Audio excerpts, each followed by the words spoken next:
جج صاحب نے کہا ہے کہ the main thrust of my judgment is the entire concept of ERP was not essential to the dispute. اور انہوں نے کہا ہے کہ کرناٹکا ہائی کورٹ نے the high court took a wrong path. It is ultimately a matter of choice in Article 14 and 19. تو یہ بات جسٹس دھولیا صاحب نے کہی ہے کہ it is ultimately a matter of choice. کہ یہ الٹیمیٹلی ایک میٹر آف چوائس کا حصہ ہے اور آرٹیکل 14 اینڈ 19 کا انہوں نے حوالہ دیا ہے اور ساتھ ہی ساتھ انہوں نے کہا ہے کہ the foremost question in my mind was education of the girl child. Are we making her life any better? It is common knowledge that a girl child, primarily rural and semi-rural, has a lot of difficulties. They have to do daily household chores before going to school. اور انہوں نے important بات justice Dhulia صاحب نے کہی ہے اپنے judgment میں جو ایکسپرٹ ملا ہے. I felt that the judgment in B.J. Emanuel squarely covered the issue. تو اگر آپ جسٹس بی جے ایمانوئل کا ججمنٹ دیکھیں گے جس میں جسٹس چنپا ریڈی نے اگست 11, 1986 کو یہ کہا تھا کہ suspending students based on their consciously held religious belief violated the constitution. تو ہم تو یہ امید کر رہے تھے کہ آج ریزولوشن ہو جائے گا مگر ایک سپریم کورٹ کے جج کا ججمنٹ حجاب کے فیور میں آیا ہے اور جو ہائی کورٹ کا ججمنٹ تھا میری رائے میں it was bad in law, bad in terms of its contents اور it had misused Quranic commentaries and translation. This has serious ramifications, should not have been allowed.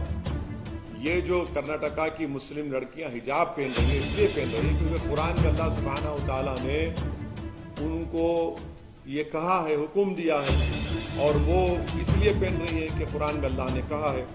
تو بی جے پی نے غیر ضروری طور پر اس کو ایک مسئلہ بنایا اس کو بین کیا اور خواہ ایک رکس کریٹ کیا گیا ہے. تو یہ میری انیشیل رائے ہے.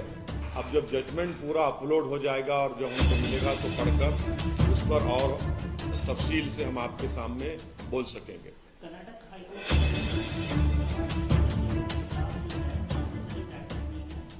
تو اسی لیے میں نے کہا ہے کہ جو ہائی کورٹ کا ججمنٹ تھا وہ اٹ واز بیڈ ان لا اور اس کے کنٹینٹ میں بھی وہ خراب تھا اور انہوں نے غلط قرآنک کمنٹریز اینڈ ٹرانسلیشن کو استعمال کیا. اب قرآن کی ایک آیت ہے لا یخرا فی الدین کہ دین میں کوئی زور زبردستی نہیں ہے. وہ حجاب کے لیے استعمال نہیں ہوئی تھی وہ ریلیجن کے ایکسپٹنس میں استعمال ہوئی تھی. علماء کرام نے کہا تو آپ نے اس کو حجاب پہ ڈال دیا.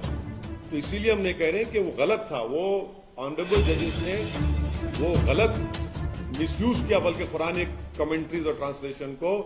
اور اس ججمنٹ میں یہ کہا گیا کہ اسکول ایک پریزن ہے اسکول ایک ملٹری کیمپ ہے کیسا ہوگا بتائیے. تو اس لیے وہ میری رائے وہ ہے کرناٹکا ہائی کورٹ کے 3 ججز بینچ کی اس میں تو تینوں ججز نے حجاب کو کہا کہ ضرورت نہیں ہے. یہاں پر سپریم کورٹ نے دو آنریبل ججز نے ڈیفر کیا ہے مگر ایک جج دھولیا صاحب نے حجاب کے فیور میں ججمنٹ دیا ہے. اب آپ کا ٹائم چل جائے گا پھر نہیں ہو گیا. آپ چلیے کریں گے. ہاں لائف کے لے کے سب ختم ہو گیا. انیشیل ریمارکس بول دیا ہمیں. فون کال ان کر لیں دو پہلے.